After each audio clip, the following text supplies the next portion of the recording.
Tasavvur qiling, siz hayotingizdagi eng muhim qarorlardan birini qabul qilyapsiz. Balki bu katta investitsiya, ishni o'zgartirish yoki kelajagingizga ta'sir qiladigan jiddiy qadamdir. Siz kompyuter qarshisida o'tirib barcha ma'lumotlarni tahlil qilyapman deb o'ylaysiz, lekin aslida miyangiz shunchaki avtopilotda ishlayotgan bo'lsa-chi? Bugun biz Sahifalab kanalida Shane Parrishning Tiniq fikrlash, Clear Thinking kitobini varaqlaymiz. Birinchi bo'limda muallif bizni hayratlanarli haqiqat bilan yuzlashtiradi. Ko'pincha biz yomon fikrlaymiz va yoki biz shunchaki umuman fikrlamaymiz. Keling, bitta misolni ko'rib chiqamiz. Bir kishi o'zini o'ta aqlli, bilimli va har doim mantiqqa tayanadigan inson deb hisoblaydi. Lekin uning biologik tuzilishi shundayki, qiyin vaziyatda miya birinchi navbatda omon qolish va himoyalanishga intiladi. Tasavvur qiling, o'sha kishi qorong'u o'rmonda yuribdi. To'satdan butalar orasida shivirlash eshitildi. Uning miyasi bu nima bo'lishi mumkin? Ehtimollik nazariyasiga ko'ra, bu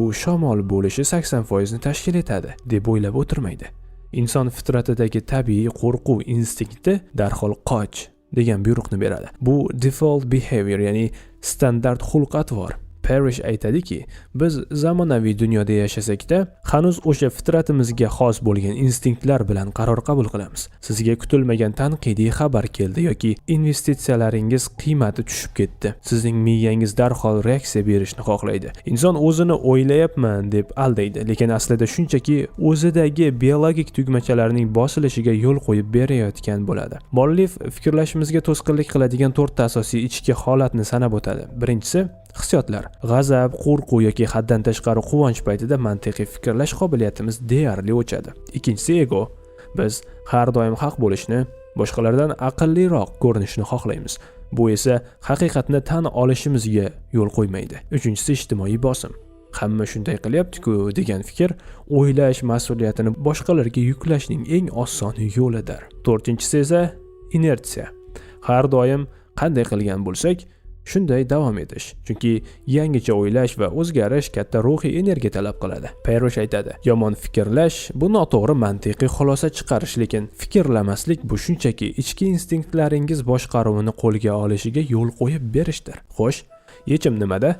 Qanday qilib tiniq fikrlashni boshlash mumkin? Yechim bu to'xtash san'ati, tashqi ta'sir va sizning javobingiz o'rtasida masofa yarating. Kimdir sizni ranjitdimi, darhol javob qaytarmang. Moliyaviy bozorda vahima boshlandimi, darhol qaror qabul qilmang. Avval avtopilotni o'chiring, chuqur nafas oling va o'zingizga savol bering. Hozir qaror qabul qilayotgan narsa mantiqmi yoki mening his-tuyg'ularim? Tiniq fikrlash bu daho bo'lish degani emas. Bu shunchaki eng muhim pallalarda o'z nafsingiz va instinktlaringiz asiriga aylanmaslikdir. Sizcha, bugun qabul qilgan qarorlaringizni haqiqatdan ham o'ylab qabul qildingizmi yoki shunchaki vaziyat sizni boshqardimi?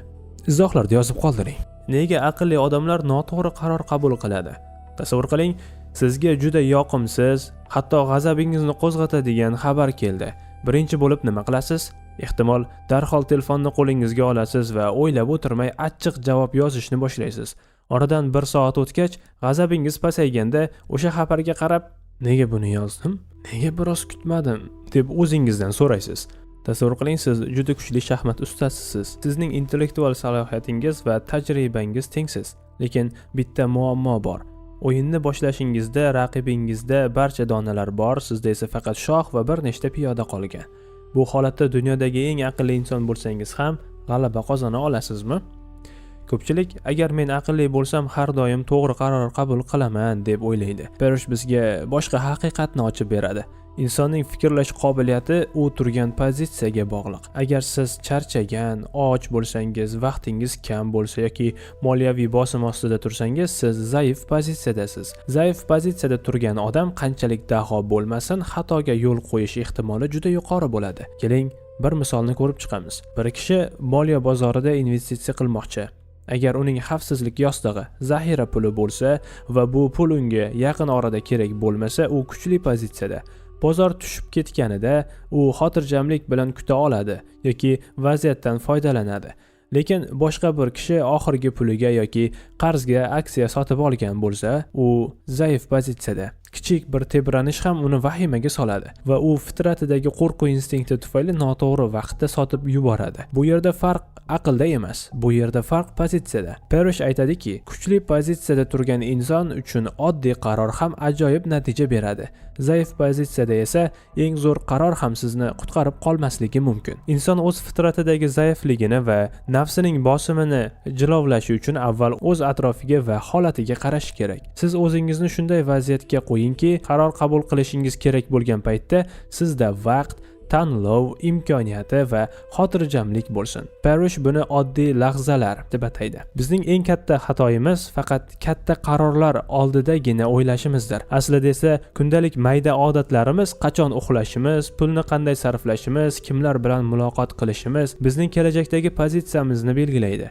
Bu mayda qadamlar sizni yo kuchli yoki zaif pozitsiyaga olib boradi. Agar siz doim shoshib yursangiz, doim oxirgi daqiqalarda ish qilsangiz, siz o'zingizni zaiflik tuzog'iga qo'yyapsiz. Tiniq fikrlash bu o'sha qiyin lahza kelishidan ancha oldin o'z pozitsiyangizni mustahkamlab qo'yishdir. Xo'sh, siz hozir qaysi pozitsiyadasiz? Hayotingizdagi navbatdagi katta qaror oldida sizda manevr qilish uchun joy bormi yoki devorga taqalib qolganmisiz? Xo'sh, tiniq fikrlashni qanday qilib avtopilotga aylantirish mumkin? Tasavvur qiling, sizda bir super kuch bor. Har qanday qiyin vaziyatda ham sarosimaga tushganda yoki g'azablanganda siz xotirjam qolasiz va eng to'g'ri qarorni qabul qilasiz. Bu daho bo'lish degani emas, bu tiniq fikrlashni o'zingiz uchun standart holatga aylantirish deganidir. Biz yuqorida miyamiz bizga qo'yadigan 4 ta katta tuzoqni, hissiyot, ego, ijtimoiy bosim va inertsiyani ko'rib chiqdik. Bu dushmanlar bizni har doim o'ylamasdan reaksiya berishga majbur qiladi. Xo'sh, qanday qilib bu zanjirni uzib, fikrlashni yangi bosqichga olib chiqish mumkin? Parrish aytadiki, tiniq fikrlash bu tasodif emas, bu tayyorgarlik natijasidir. Bir kishi qiyin vaziyatga tushib qolganida uning kuchli irodasi emas, balki oldindan tayyorlab qo'ygan qoidalari yordamga keladi. Buni amalga oshirish uchun muallif 3 ta asosiy qadamni taklif qiladi.